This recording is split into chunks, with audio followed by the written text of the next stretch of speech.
Suddenly, in a group, in a moment, you find yourself tearing up. You don't know why. What did that touch? What is going on? How do you lead without breaking someone else or yourself in the process?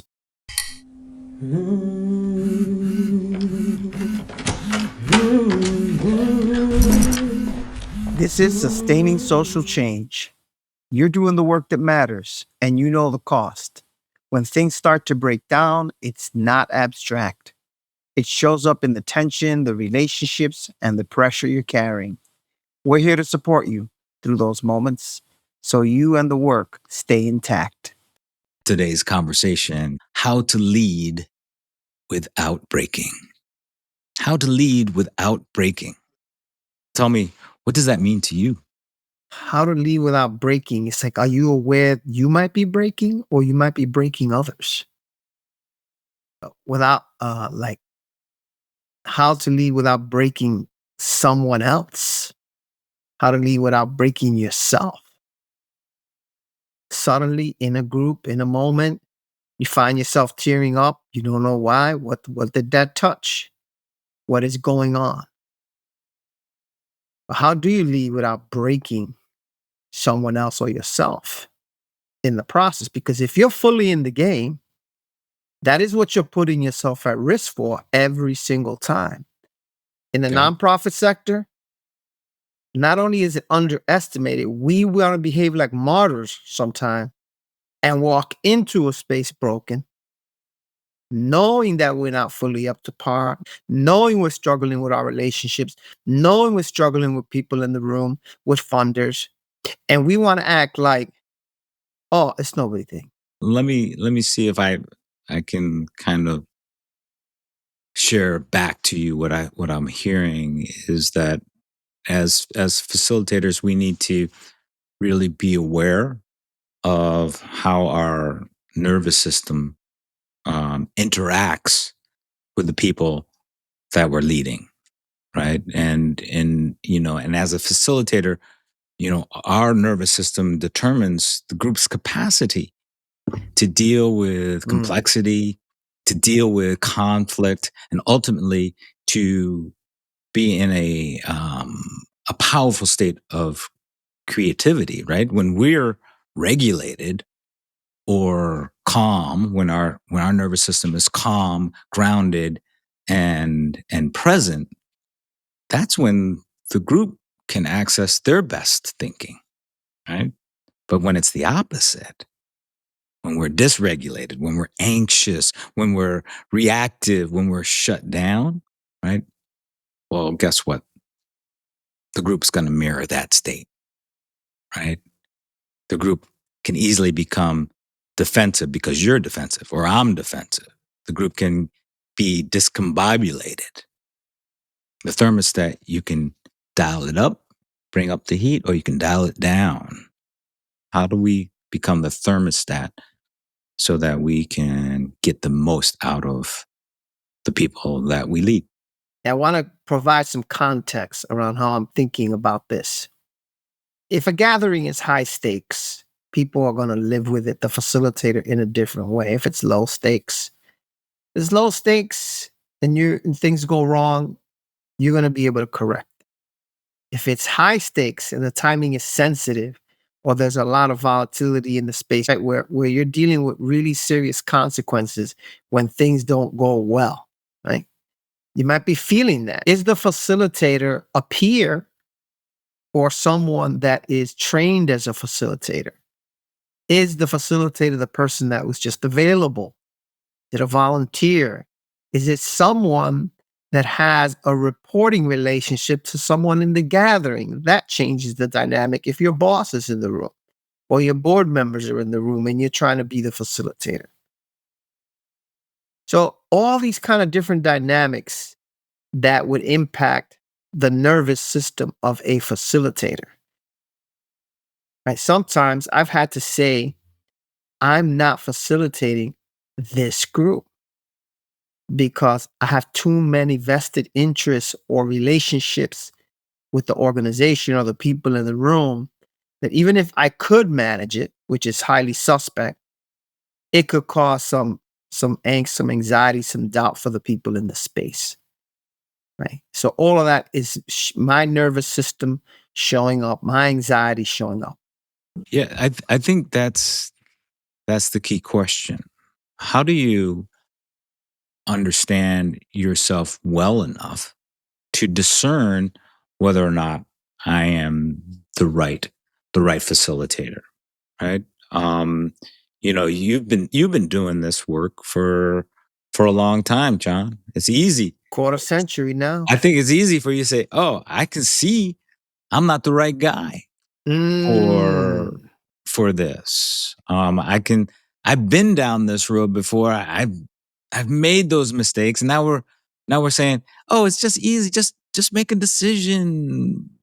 Eh, how do we help people get into the right frame headspace, right? To be able to discern, right? Because what we want to help people understand is that, if you ignore your your nervous system, right, you become a source of dysregulation for the group. The group's going to see it. The group is going to feel it, right? And so how do you know? How do I know that I'm dysregulated? How do I know maybe I should get somebody else to do this work, because it's not about me, it's about the the movement. For me, regulation is really about the is one of our favorite words. Is It's about calm. It's about being present in the moment, being grounded in a way that allows people to feel your energy as being um, open, welcoming, again, calm, in a way that doesn't trigger anxiety. Right. So when I think of regulation, that's those words of calm, groundedness, presence come to mind. And when I think about dysregulation, it's the opposite. It's about being anxious and reactive, and or shut down. So sometimes we talk about this from a feeling perspective. If the feelings I'm getting are feelings of discomfort, or everything is bothering me, or everything I hear I'm reacting to, if not outwardly, inwardly, then I realize, okay, something's going on with me. Something's happening. And as a facilitator, that's obviously not a good stance or position to be in.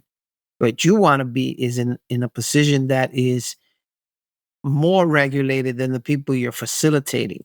You're more stable. You're more capable of hearing. You're more capable of not joining the anxiety in the room. You're more capable of being curious. Even if you're attacked, in a session I was doing this morning with some clients, I got a lot of buts, and I was introducing different. Oh yeah, but what about this? Or but I see it this. A lot of buts. So I can either play into that or say, what I hear is people attempting to make sense of an idea that's new to them, or a point that's new to them, or something that's uncomfortable for them. And then what that calls upon me to do is access my humanity, and not get caught up in the ego of they don't have to agree with me, right? I'm not some expert here for them to agree with. We're trying to hold a space so that they can co-create new knowledge and new awareness and new skills. And so, to the extent that I'm present and aware and doing the things I need to do for myself, I have the capacity to do that. When we don't do this, whatever brought you to the facilitator role, circumstances, job, assignment, uh, just moments where no one else is around to do it, whatever that means, we're suggesting take this seriously because you're trying to drive an agenda and grow your skill set, because you're going to be in more and more and more of these kind of moments and settings. And so be as extremely aware as you can be about the skills you need and the state of mind you need and the health you need to do this when you're tired, when you're off, so that you can rely on that good practice and that learning. And a lot of it has to do with finding mentors and feedback loops and all these other kinds of things that would help you to hone your skill set. How serious are you about achieving your goal? Because for me, the challenge that I have on a day to day basis is watching facilitators show up unprepared, anxious, unaware, they haven't done the homework. They don't have a plan B. They're easily triggered by the dynamics in the room or the people in the room. And then they start using power and authority and force to try to get the group to see their way or do things their way. People are underestimating what it takes. Now, we want to respect Fred and I, the facilitators out there that are doing a great job and are doing a good job. And you're looking for like ways to perfect and fine tune it. And we have tools and ideas and assessments for that. And you can certainly join one of our online discussions to really dive deep into the nuances of facilitating.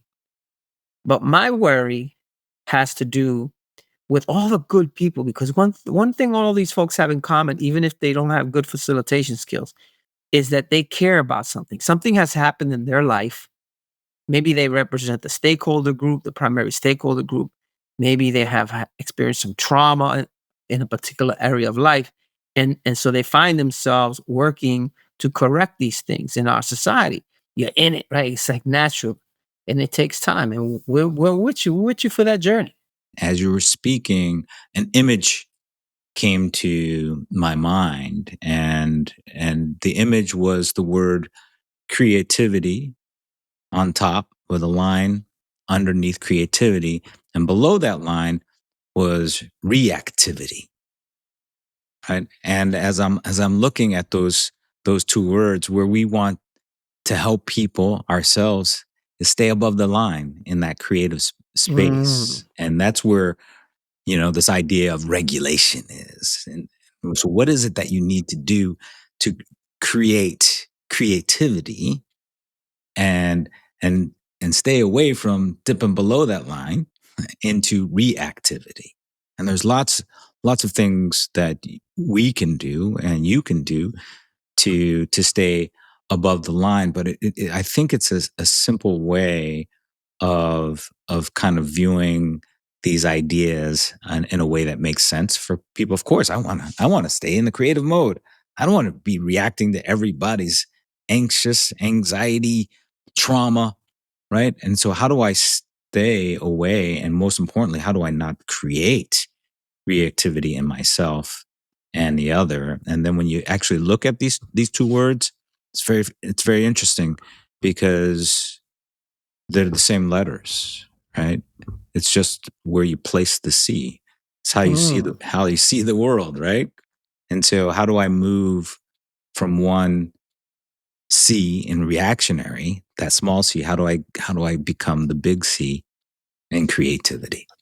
And so I like to play with words. I'm a Scrabble guy. So I'm always rearranging letters, but I think it's a helpful way, kind of little shortcut. Stay in the creative zone and stay away from the reactive zone. How's that?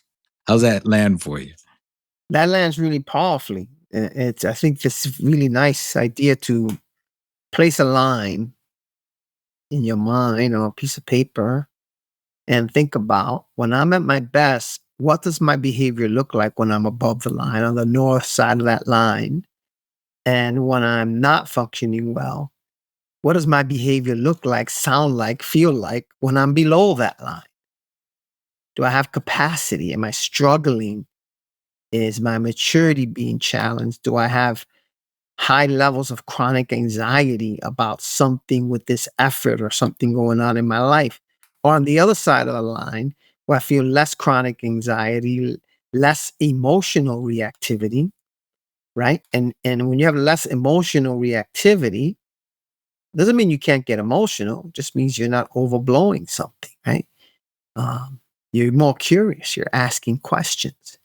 So let's start to transition a little bit to, you've already actually started. What is it that people can actually do, right? When we always kind of end our conversations with some pragmatic advice for each other. And there's been so many times where you and I have come together and said, "Hey, John, I got this thing I'm doing tomorrow. Can you help me think through how I can show up in a much more positive way?" So what do we want to start um, with that part of our conversation? What are we going to tell folks? Hey, you're modeling it right now. Ask for help. Build yourself a circle of support. And if facilitation skills are something you want to grow in or moderating groups, they're different, but they're similar. Who in my network can help me with this? Are people willing to give me feedback? Am I willing to ask for feedback? How do I do when I ask for feedback? Am I able to let the person speak to completion? Do I do a lot of buts and rationalization? Do I listen? Am I curious about what they're trying to tell me? This is often free, low cost, if or free or low cost advice and support. Maybe sometimes you don't go alone. Maybe you always do it with someone else. I remember this one colleague I had one time. Her name was Linda, and we would facilitate these change initiatives. And for some reason, we were just getting these incredible um, follow up lists from the sessions we were doing. And now were paired up with other people at other times. But for some reason, the way she and I were clicking caused something in the room to happen that somehow made people okay with. And it wasn't like we were showing up perfectly. We're far from it. I think it was because we were vulnerable. We were making sincere mistakes. We were asking for help. We were showing the group, especially together, Linda, I don't know what to do right now. What are you thinking? I'd ask her right in front of everybody. No, what's the group thinking? I'm not Mhm. sure where to go from here. And that vulnerability somehow stimulated something in the group where they would pull together and say, yeah, let's help each other and let's help these folks who are trying to get us through this difficult conversation. So those are some of the things you can do. We're also, as always, want to encourage you to talk to each other. But I'm also wondering, Fred, you and I have been working on some assessments recently. We looked at some the other day, and I'm wondering what your thinking is about some tools people can use.